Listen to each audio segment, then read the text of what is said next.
Hey nerds, this is another Just Out the Seat with Quinton, your man. And I just got through seeing Entourage, really late on my part because it's probably not going to be in theaters, or at least theater I go to, very much longer. But I'm actually glad that I saw it because I actually had no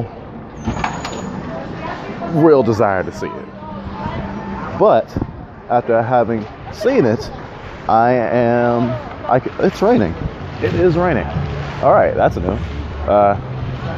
Anyway, it was a pretty interesting movie, especially considering the fact that if you live in LA, you're going to notice things, obviously. It's one of those pandering films in terms of location. It's like on location all the time, although it does take place in other places. But I don't want to waste time talking about stuff like that. I want to use time talking about what I thought really surprised me about the film and made me want to fucking see it again, honestly.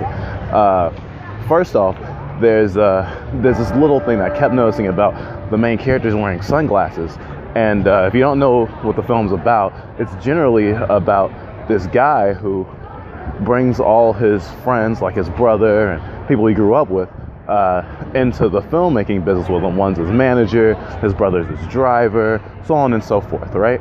And he's trying to direct and star in a movie. You know, he's trying to, even though he's already a movie star, become even bigger, essentially.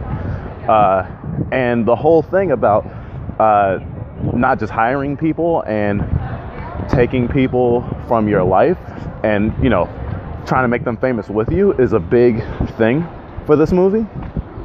And I thought that it was going to be kind of glossed over, but actually a lot of their problems stem from the fact that, I mean, they're a bunch of guys that, you know, are trying to have fun. They're not thinking of it all the time as a business. And when they do, they seem in over their heads.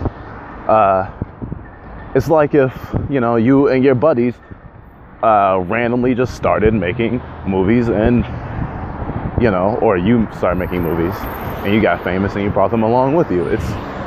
It's oddly, at least for some people, I feel like will be universal in that sense. Even had a friend of mine compared to Sets in the City. And it's like, oh, it's like the guy Sets in the City. And that's cool, but I didn't expect myself to like the character so much. And honestly, the character who's supposed to be the main character, Vince, sorry, it's kind of funny. It makes me seem like he was forgettable.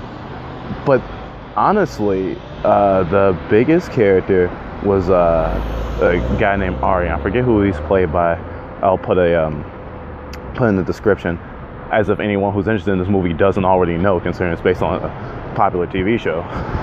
But I thought the movie is basically about Ari, and I wish he had more scenes, even though he's in like half the movie without the other characters damn near. So he's actually the most pivotal part of the movie. And the whole thing of they're making a movie in a movie, but you don't see much of or really any of the set. It's like all the in-between parts. And that's very interesting. It's not about like, oh, this is how you make a movie, this is the production of it.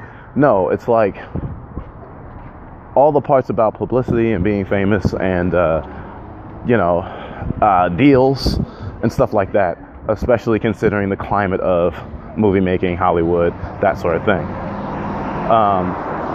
It's also quite funny. It's definitely something that I'm sure suburban mothers would not want their, you know, young teenage sons to see, I'd say. But I think there's a place for all types of movies, no matter how vulgar you think they are or feel that they are. But going back to the sunglasses thing, I thought it was interesting that the actor, technically the main character, didn't wear sunglasses the entire movie. And they live in California, so it's not like you can't just wear sunglasses whenever you want to. But all the other characters, all the characters in the Entourage wear sunglasses. But I think it's oddly interesting in some of their most poignant scenes, emotionally grounding scenes, that they're not. Or they take them off. There's even a character who takes off his sunglasses in the middle of a scene to wig out and then puts them back on.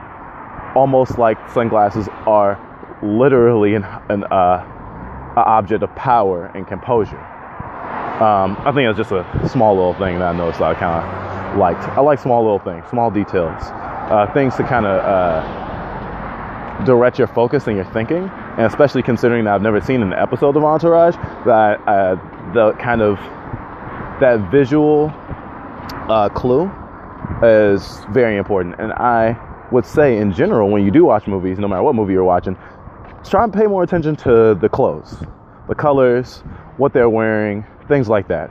I mean, people with basic knowledge of, like, you know, metaphors in that sense will just be like, oh yeah, the bad guy wears black and da da da. Sometimes it does. A lot of movies, the antagonist wears black the whole way through.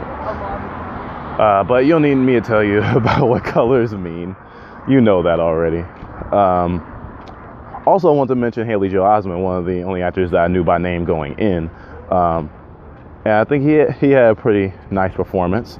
Of course, this movie is a comedy, but I try to find the serious parts, or maybe not the serious parts, the parts we should take away and not just say, oh, that was funny about. I think it's very important. Try it! I think I just passed some catcalling. There was a girl on an electric scooter, and two guys wanted to try it.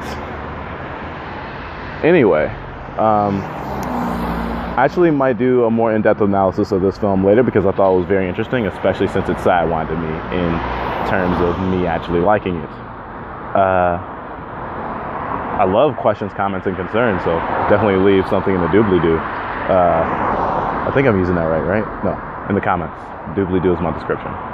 Still new at this, guys. See you in the next movie.